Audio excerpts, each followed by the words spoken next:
Halo teman-teman semua, selamat datang dan selamat bergabung di channel YouTube Naryani. Jangan lupa di subscribe, iya benar di subscribe yang warna merah itu. Jangan lupa tekan pula lonceng notifikasinya biar kalau ada video terbaru dari Naryani kalian gak ketinggalan. Terima kasih. Halo semuanya, assalamualaikum warahmatullahi wabarakatuh. Welcome back to my YouTube channel. Wow, udah lama banget ya aku nggak post video lagi. Terakhir post video tuh yang ini. Pokoknya kalian wajib banget nonton video yang ini, nanti aku taruh link deskripsinya di bawah. Udah lama banget ya, terakhir upload tuh sekitar berapa ya, 1 bulan yang lalu gitu. Dan itu tuh kemarin tuh pas upload tuh ceritanya aku tuh 2 minggu sebelum UAS. Nah karena aku persiapan UAS dulu, jadi aku break dulu dari YouTube. Abis itu UAS, tak kira abis UAS tuh udah nggak ada lagi tugas. Ternyata abis UAS ada lagi perintilan tugas. Ya udah, aku fokus ke tugas dulu. Abis itu lupa. Oke, pokoknya kalian wajib banget tonton video pertama aku yang ini nih, nanti aku taruh link deskripsinya di bawah. Dan di materi kedua ini aku akan bawa tentang sedikit sejarah dari Jalan Pantura, dan begitupun dengan kisah misterinya. Aku akan sedikit cerita kenapa aku bawa materi tentang Jalan Pantura ini. Jadi sebenarnya materi ini tuh udah ada listnya sebelum ini tuh. Jadi aku tuh udah kayak ngelis gitu judul-judul apa aja yang harus aku bawain. Dan kenapa Jalan Pantura ini aku duluin? Soalnya kemarin tuh nggak lama kayak ada terjadi kecelakaan gitu di sekitar daerah aku. Karena aku tuh tinggal di daerah Pantura gitu. Nah, kayaknya menarik nih buat aku bawa. Ya udah, jadi aku bawa sekarang. Stay tune buat nonton. Buat teman-teman yang belum tahu, jadi Jalan Pantura itu ialah salah satu jalan di Indonesia kurang lebih panjangnya 1000 km yang dibangun dari Anyer hingga Panarukan, yang dibangun pada masa penjajahan kolonial Belanda. Jadi salah satu tujuan penjajahan Belanda pada masa itu ialah salah satunya mereka berfokus pada pembukaan lahan, dan pada saat itu pula mereka membuat satu perjanjian yang mana perjanjian tersebut itu bernama Perjanjian Politik Etis. Dan di mana perjanjian tersebut itu memberikan keuntungan kepada Indonesia. 3 keuntungan kepada Indonesia, yaitu pertama irigasi, kedua transmigrasi, dan ketiga edukasi. Selain perkebunan, kolonial Hindia Belanda pun berfokus pada pembangunan infrastruktur seperti jalan raya, rel kereta, dan telepon. Nah, salah satunya tuh Jalan Pantura ini. Jalan tersebut dikenal dengan nama Groot Postweg atau orang dahulu menyebutnya sebagai Jalan Daendels karena pembangunannya itu dirintis oleh Gubernur Jenderal Hindia Belanda ke-36 yakni Herman Willem Daendels. Nah, tadi adalah sedikit sejarah dari Jalan Pantura, dan sekarang aku akan bawa materi tentang beberapa misteri dari Jalan Pantura. Oke, jadi Jalan Pantura itu salah satu jalan alternatif ketika mudik. Bahkan tiap tahunnya itu Jalan Pantura rame banget, dan aku tuh masih ingat dulu tuh waktu pas tahun berapa, pokoknya sebelum tol Cipali dibuat itu, pada saat itu Jalan Pantura macet parah dan banyak banget pemudik yang kayak ngambil jalan tikus gitu ke daerah-daerah pelosok, dan banyak banget orang-orang yang kayak jadi joki gitu buat nunjukin arah buat pemudik-pemudik. Di balik lamanya Jalan Pantura yang dilalui setiap tahun, terutama pada saat mudik, ada yang lebih memprihatinkan, yaitu kondisi fisik jalanan tersebut. Banyak banget jalanan rusak, jalanan berlubang, dan padahal itu tuh udah sering banget dilakuin perbaikan, entah itu ditambal, dicor, dan apa itu gak tahu aku namanya, tapi jalan lubang itu masih terus ada, aku nggak ngerti lagi. Dan dari kecil aku tinggal di daerah Pantura, sering banget terjadi kecelakaan, entah itu tabrakan, orang kelindes mobil hingga hancur, bahkan banyak pula orang-orang yang menyangkut pautannya dengan kejadian mistis. Next, cerita mistis pertama aku akan bawa tentang hantu perempuan di Jalan Pantura Subang. Salah satu jalur Pantura, tepatnya jalur Pantura Subang sampai Ciasem, jalur tersebut dipercaya adanya sosok hantu perempuan yang menyeramkan. Hantu perempuan itu disebut memiliki rambut panjang dengan wajah seram, dan si hantu tersebut kerap dijadikan kambing hitam penyebab terjadinya kecelakaan di daerah tersebut. Konon katanya hantu perempuan itu suka tiba-tiba muncul di jalan tersebut dan membuat pengendara kaget dan tak fokus hingga akhirnya terjadi kecelakaan. Banyak yang menyarankan jika melintasi jalur ini pada saat malam hari, kewaspadaan harus benar-benar ditingkatkan sebab si hantu selalu muncul pada malam hari. Dan ini adalah foto bukti kecelakaan di sekitar daerah Pantura, Subang hingga Ciasem.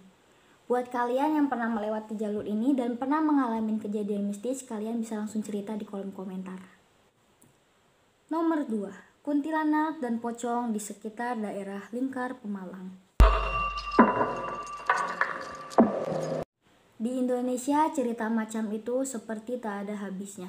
Setiap tempat pasti mempunyai kejadian mistis tersendiri, seperti di daerah Lingkar Pemalang, Jawa Tengah. Di jalur yang kerap dilalui para pemudik ini beredar cerita adanya kuntilanak hingga pocong. Tak hanya sekedar menampakkan diri, kuntilanak tersebut bahkan bisa menjadi patung. Kejadian tersebut pernah dialami oleh seorang sopir truk melintasi jalur Lingkar Pemalang dalam kondisi sepi. Hanya ada dirinya yang melintasi jalur tersebut pada malam hari. Dari kejauhan nampak ada batu besar di pinggir jalan. Setelah jarak semakin dekat, tiba-tiba batu tersebut melompat ke arah truk. Kejadian tersebut membuat truk mengalami kecelakaan, entah karena si supir kaget ataupun menghindari dari batu tersebut. Buat kalian yang pernah melewati jalur lintas Pemalang dan pernah mengalami hal-hal mistis, kalian bisa langsung cerita di kolom komentar di bawah. Yang ketiga, kakek tua di Kedung Kelor. Cerita soal penunggu jembatan, jalan, ataupun tempat apapun sering menjadi cerita di tengah masyarakat. Ada yang percaya, ada yang pula tidak percaya. Biasanya akan menganggap bahwa sosok gaib tersebut adalah penunggu. Bagi yang tidak percaya, mereka akan menganggap bahwa sosok tersebut adalah halusinasi semata. Hampir setiap tempat mempunyai cerita seram masing-masing, seperti halnya cerita kakek tua di lintasan Kedung Kelor, Pantura. Orang-orang yang pernah melihatnya mengatakan bahwa kakek tersebut kerap muncul tiba-tiba di tengah jalan dan membuat para pengemudi menjadi kaget dan akhirnya terjadi kecelakaan. Dan yang membuat si kakek lebih menyeramkan adalah kakek tersebut itu tidak berjalan semestinya kakek-kakek pada umumnya. Tapi kakek itu berjalan dengan melayang dan membuat pengemudi kaget, dan kejadian tersebut kerap dikaitkan dengan kejadian mistis yang membuat kecelakaan di daerah tersebut. Kebayang gak sih gimana kalau kalian lagi nyetir tiba-tiba melihat kakek-kakek, tapi pas lihat ke bawah kakek tersebut bukan jalan pada semestinya, tapi kakek tersebut melayang dengan muka seram. Pokoknya buat kalian yang pernah melintasi jalur Kedung Kelor dan pernah mengalami hal mistis, kalian bisa langsung cerita di kolom komentar. Yang keempat, Alas Roban. Pengendara yang tak berani melewati jalur Alas Roban pada malam hari, karena sejak dahulu jalur Alas Roban dikenal dengan jalur angker. Kawasan itu merupakan salah satu hutan kecil yang ada di Jawa Tengah. Jadi pada zaman dahulu itu, pada tahun 1980-an, hutan tersebut itu dikenal sebagai hutan pembuangan mayat oleh Petrus. Jadi Petrus itu adalah penembak misterius, dan mereka membuang mayat-mayat itu di jalur Alas Roban, dan makanya jalur tersebut itu dikenal sebagai jalur angker. Tak hanya itu, di daerah tersebut sering terjadi puluhan kecelakaan dan membuat para korban meninggal. Dan dari beredar cerita masyarakat, mereka pernah melihat pocong hingga genderuwo. Dulu, jika malam hari, sepanjang jalur Alas Roban memang gelap karena masih dikelilingi oleh pohon-pohon dan jalanannya pun tidak lurus, masih berbelok dan tanjakan curam. Wajar jika setiap pengendara melintas mereka merasakan was-was.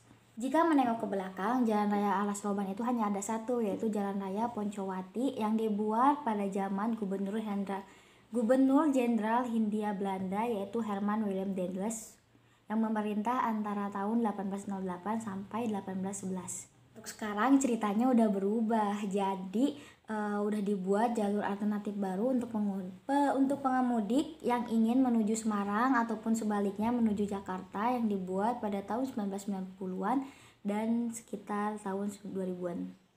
Buat kalian yang pernah melewati jalur Alas Roban dan kalian pernah mengalami hal-hal bisnis, kalian bisa langsung tulis cerita kalian di kolom komentar. Oke? Yang terakhir ialah hantu cantik jenuh Tuban.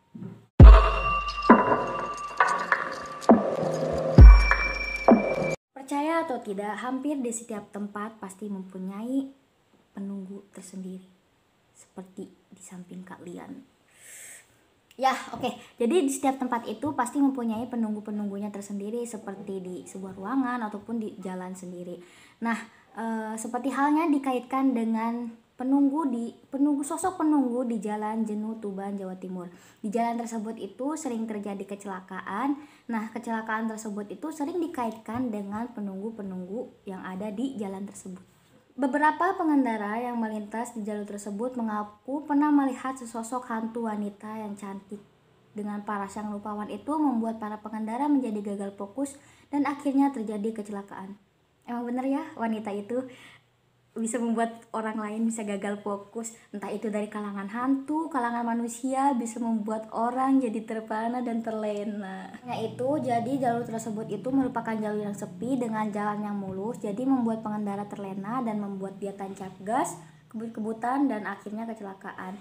Terlepas dari itu, hantu penyebab kecelakaan atau tidaknya, tidak ada salahnya untuk tetap berhati-hati. Oke, tadi adalah sedikit kisah dari Jalan Pantura, entah itu dari sejarahnya ataupun kejadian-kejadian mistisnya.